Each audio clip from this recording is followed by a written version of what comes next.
We are commencing legal action against Mrs. Meghan Markle.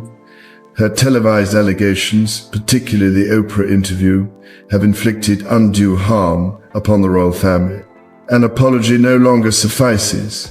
The matter will now proceed through The pen touched the page, and Meghan's royal connection reportedly vanished. Charles had one final decision to make.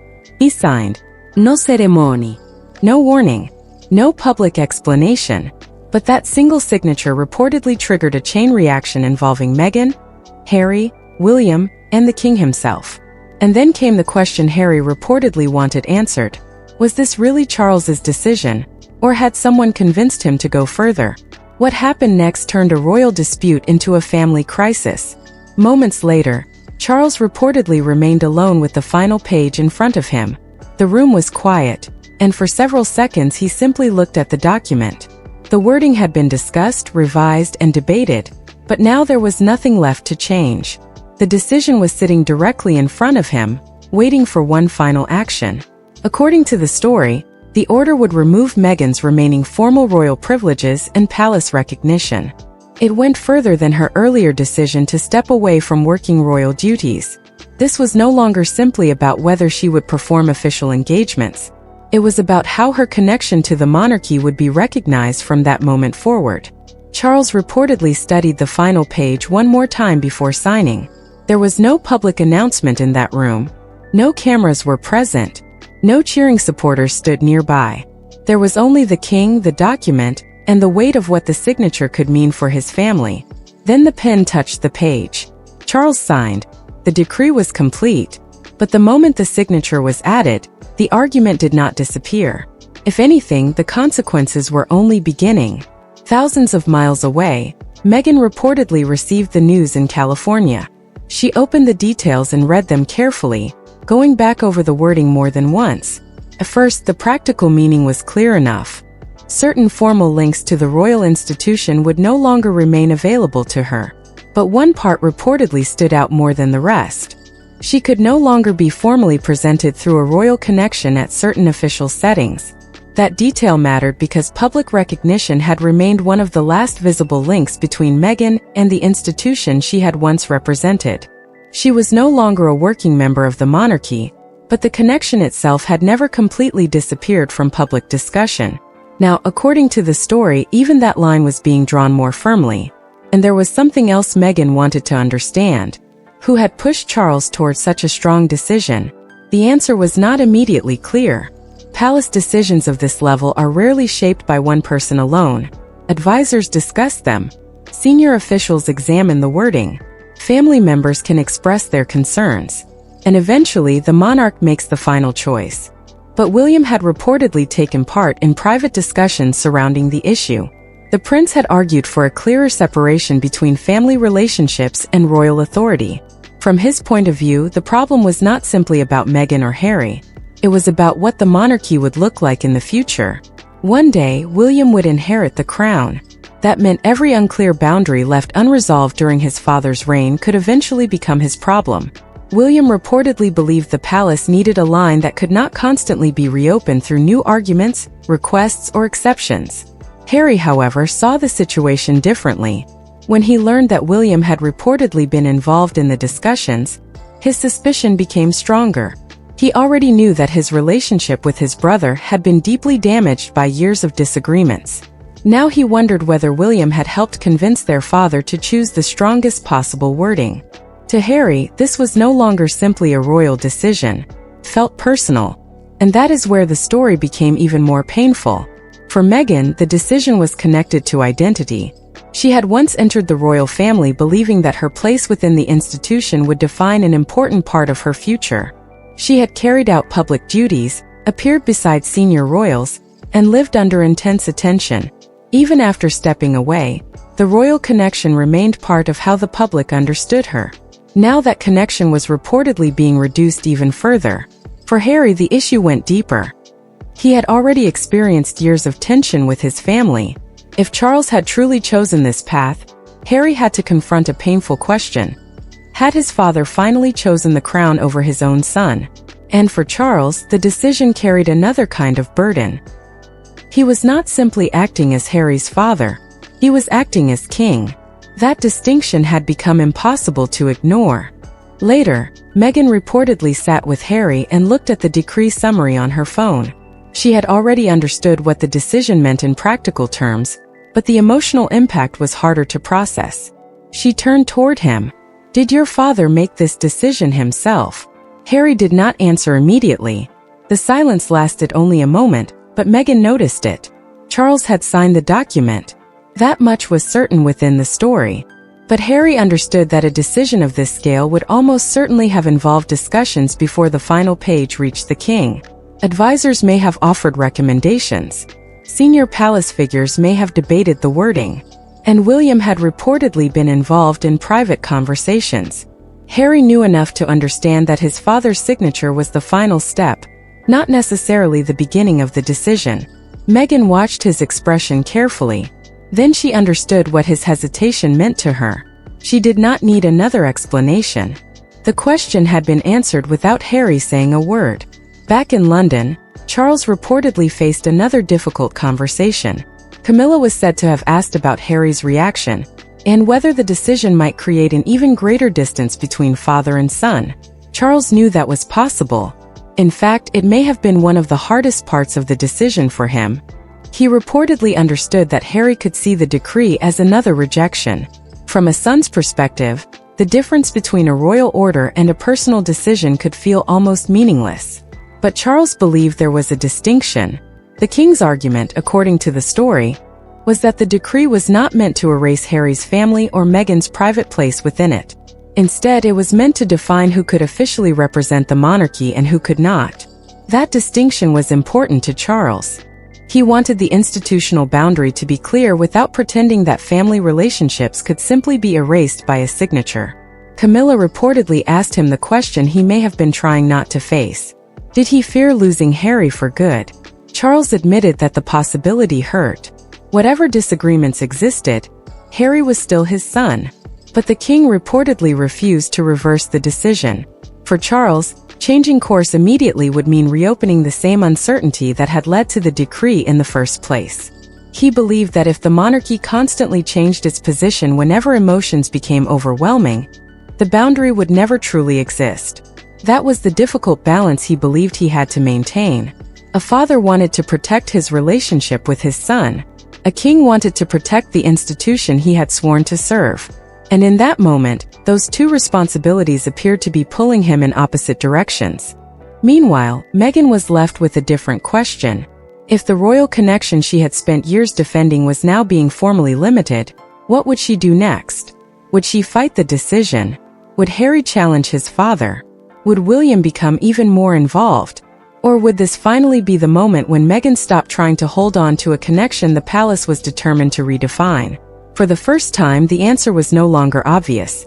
The signature had ended one chapter, but it had opened another, one that could affect Charles, William, Harry, Meghan, and the future relationship between the family and the institution they all remained connected to. And the most surprising part was that the next move might not come from the palace at all. Then Meghan reportedly noticed something that changed the way she understood the entire situation. The final version of the decree was not the only version that had existed. According to the story, earlier drafts had been much narrower. They reportedly focused on limiting certain privileges, rather than removing Meghan's broader formal connection to the royal institution. But somewhere between those early discussions and the final document, the language became much stronger. That difference immediately caught Meghan's attention. She understood what it could mean. Someone had pushed for a harder line. The question was no longer simply why Charles had approved the decree. Meghan now wanted to know who had helped shape the wording before it reached his desk. Harry reportedly began reaching the same conclusion from another direction. He learned that William had attended a private meeting only days before Charles gave the final approval. William had reportedly argued that the monarchy needed clearer boundaries around royal authority. For Harry, that information was difficult to ignore.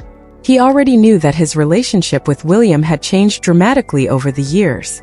Their disagreements had become more than ordinary family tension. They now involved questions about duty, loyalty, public responsibility, and the future of the crown. So when Harry learned about William's involvement, He reportedly began to believe that his brother had helped turn a limited restriction into something much more permanent. But the story did not really begin with the final document. It began months earlier.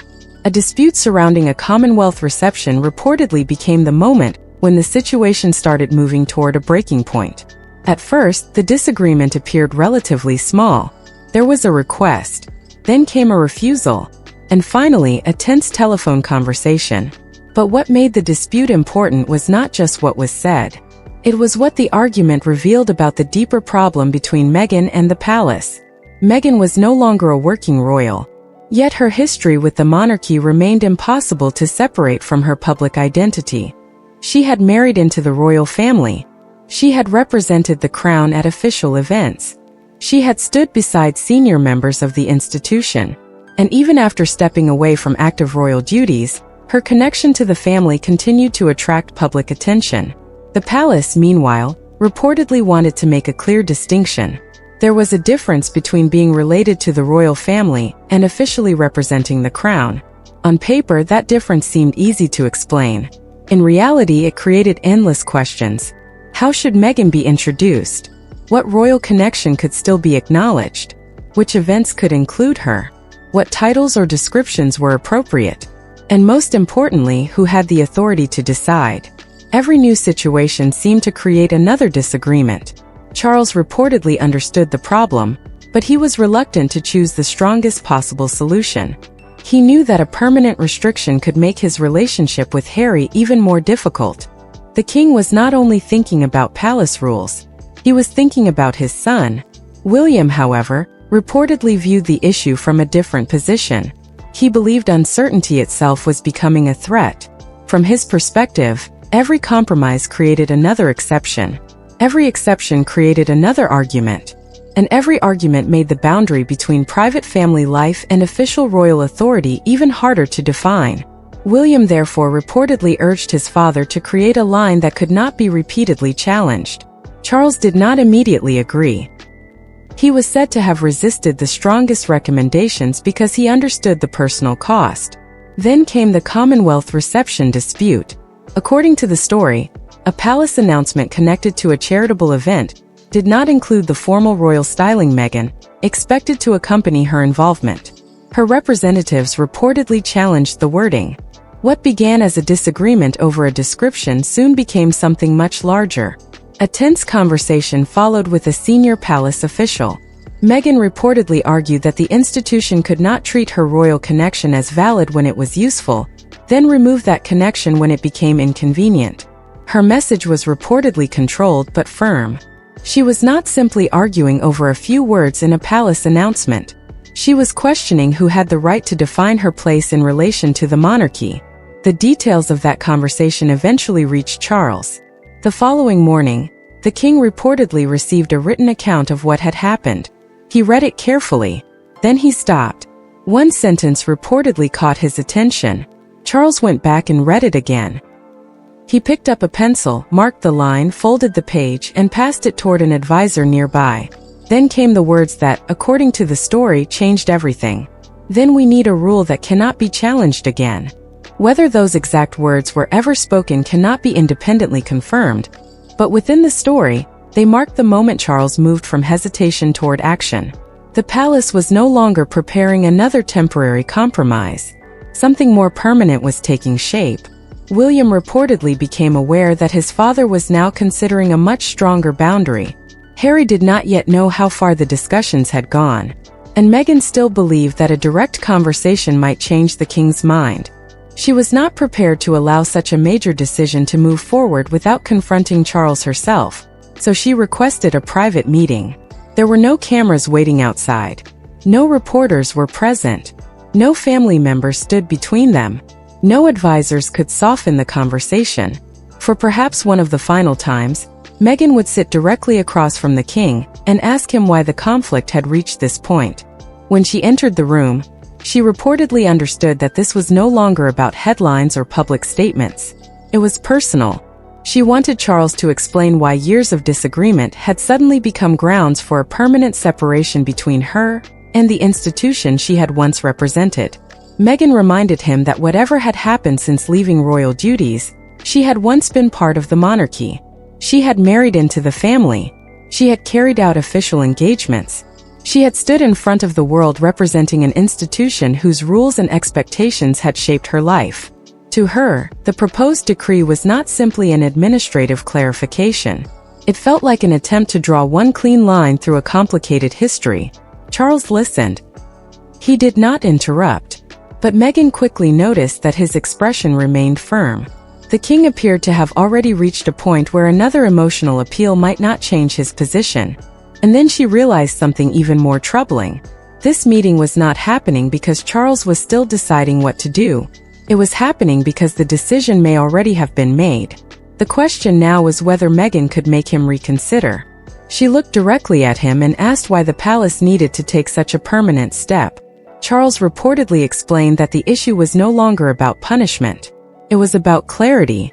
In his view, the monarchy could not continue allowing uncertainty over who officially represented the crown and who did not.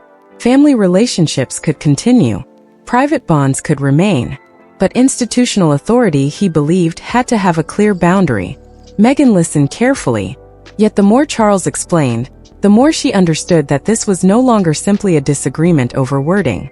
The palace had reached a decision about where the line should be drawn. And now, for the first time, Meghan was standing directly in front of the person whose signature could make that line permanent.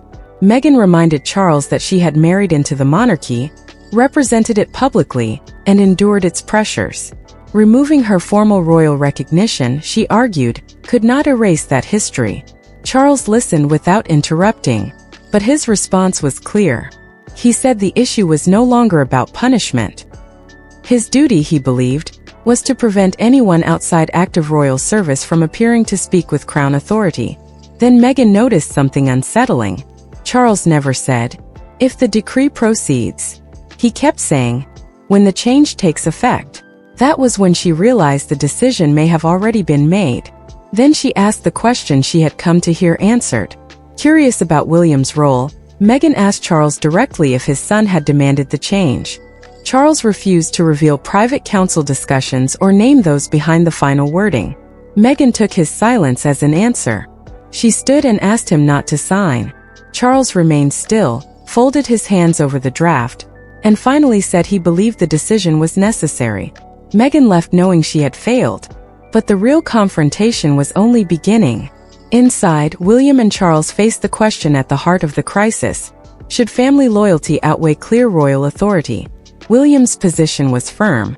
The crown, he argued, could survive personal anger. What it could not survive was confusion over who officially represented it. He reminded Charles that one day he would inherit the monarchy, and every unresolved dispute left behind. William reportedly said he did not want another fight with Harry. But endless compromises, he believed, had only created more arguments and blurred the line between family and official duty. Then he pushed even further. William argued that the monarchy had spent too long protecting feelings instead of defining responsibility. Charles reportedly reacted strongly. He had always tried to lead with compassion, but now that same instinct was being seen as weakness. Despite the tension, William continued supporting the broader decree, including the clause that would end Meghan's remaining formal royal recognition. Ultimately, William believed partial separation would only keep the confusion alive. But Charles drew one firm line. The order would not affect Meghan's private place in the family or her children's royal connection. William understood the distinction, even if he remained focused on the crown's future. Then Charles asked the question that mattered most. Did William understand what this would do to Harry? William's answer was simple. He understood the pain, but believed avoiding the decision would hurt the monarchy even more. Hours later, Charles signed. The moment Harry learned about it, the careful balance collapsed. He demanded to speak with his father immediately. Their conversation quickly became personal. Harry accused Charles of humiliating Meghan, while Charles insisted the decision separated family from official royal authority. Neither accepted the other's explanation. Harry then revealed what he already suspected.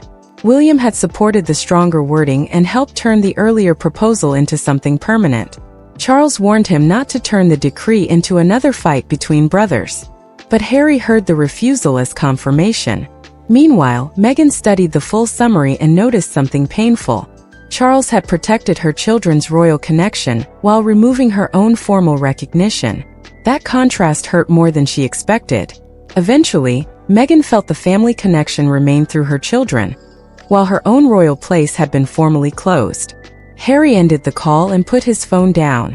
When he looked at Meghan, she asked if Charles might reconsider. Harry shook his head. Something changed in Meghan. For the first time, restoring the royal connection no longer felt like winning. It felt like staying trapped in the same fight.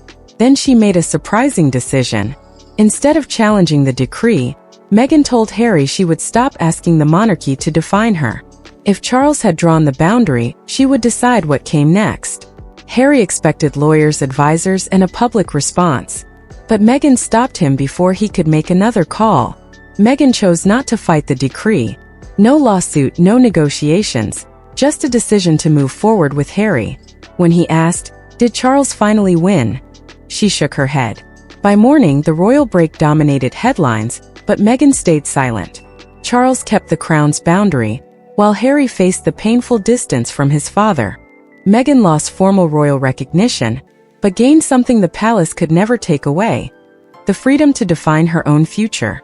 And finally, the battle was over.